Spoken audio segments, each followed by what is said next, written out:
So hello viewers, আসসালামু আলাইকুম। তোমরা সবাই কেমন আছো অবশ্যই কিন্তু কমেন্টে জানিও। আর আজকের ভিডিওটা একটু লং হবে, কেননা আজকের ভিডিওতে তোমাদেরকে দেখাবো তোমাদের নিজের এলাকা, ঠিক আছে। আর সাধারণত আমরা যাচ্ছি গোলাপনগরে, আর তোমরা হয়তো বা এই রাস্তাগুলো দেখে চিনতেই পারছো, যেহেতু তোমাদের বাড়ি গোলাপনগরের আশেপাশে বা গোলাপনগরের মধ্যে হলে অবশ্যই তোমরা এই রাস্তাগুলো চিনতে পারবা। তো যাই হোক, কথা বলতে বলতে চলে আসলাম গোলাপনগর সলেমান শাহ আস্তানা। আর এখানে এসে আমরা কি কি করলাম, কি কি খেলাম, আজকের ভিডিওটা সম্পূর্ণ দেখলে তোমরা বুঝতে পারবা। তো চলো কথা না বাড়িয়ে ভিডিওটা শুরু করা যাক। তো welcome to my Facebook page just sweety. আর তোমরা কিন্তু অবশ্যই ফলো দিতে একদমই ভুলো না, কেননা এখন থেকে তোমাদের কাছ থেকে আমি জেসে ফলো চেয়ে নিচ্ছি গাইস। তারপর যদি তোমরা ফলো না দাও তাহলে তোমরা কেমন ফ্যান ফলোয়ার আমার বলো।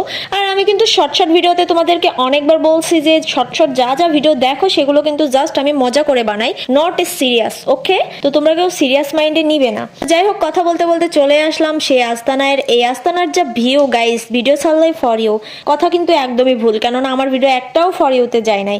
এখন গোলাপনগরবাসী তোমরাই কিন্তু পারো আমার ভিডিওটা ফর ইউতে নিয়ে যাইতে, ঠিক আছে। ভিডিও বানাইতে না যতটুকু কষ্ট লাগে তার থেকে সব থেকে বেশি কষ্ট লাগে ভিডিও এডিট করতে। আর এডিট করার থেকেও বেশি কষ্ট লাগে ভিডিওর ভয়েস ওভার দিতে। ভাই এই ভয়েস ওভার দিতে গেলে যে ভাই কতবার যে ভয়েস কাটতে হয় আর কতবার যে ভয়েস অ্যাড করতে হয়, একমাত্র যারা কন্টেন্ট ক্রিয়েটর শুধুমাত্র তারাই জানে। আর আমি সাধারণত সাদামাটা ভাবে ভিডিও বানাই, বেশি এডিটিং করি না, এই জন্য আমার একটু পরিশ্রম কম লাগে। কিন্তু ভাই ভিডিও যেহেতু অনেকগুলো ছাড়তে হয় সেহেতু একটু কষ্ট হয়ে যায়। আর এই যে কথা বলতে বলতে সব থেকে ইন্টারেস্টিং পার্ট যেটা হচ্ছে নদীর ধার। নদীর ধারটা কিন্তু ওয়াও, তাই না? সবাই মাশাআল্লাহ বইলো।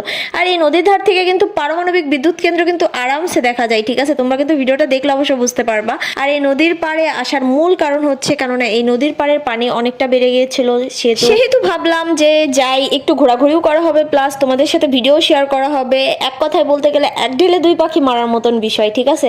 তো যাই হোক, আমি কিন্তু এক ঢিলে দুই পাখি মেরে ফেলেছি, ঠিক আছে। তোমাদের সাথে ভিডিও শেয়ার করলাম, দেন আমিও একটু ঘুরে আসলাম। তো যাই হোক, আমার মতন কে কে এরকম চালাকি প্ল্যান করো অবশ্য কমেন্টে জানিও। আমি কিন্তু অনেক চালাক, বুঝছো, কিন্তু আমাকে দেখে বোঝা যায় না যে আমি চালাক। তো যাই হোক, চালাক হওয়া ভালো কিন্তু অতি চালাক হওয়া ভালো না। তো যাই হোক, ভিডিওটা যদি ভালো লাগে অবশ্যই লাইক কমেন্ট শেয়ার করে দিও, আর একটা করে ফলো অবশ্যই দিয়ে দিও। তো আজকের ভিডিও এ পর্যন্তই। সবাই ভালো থেকো, সুস্থ থেকো, আল্লাহ হাফেজ।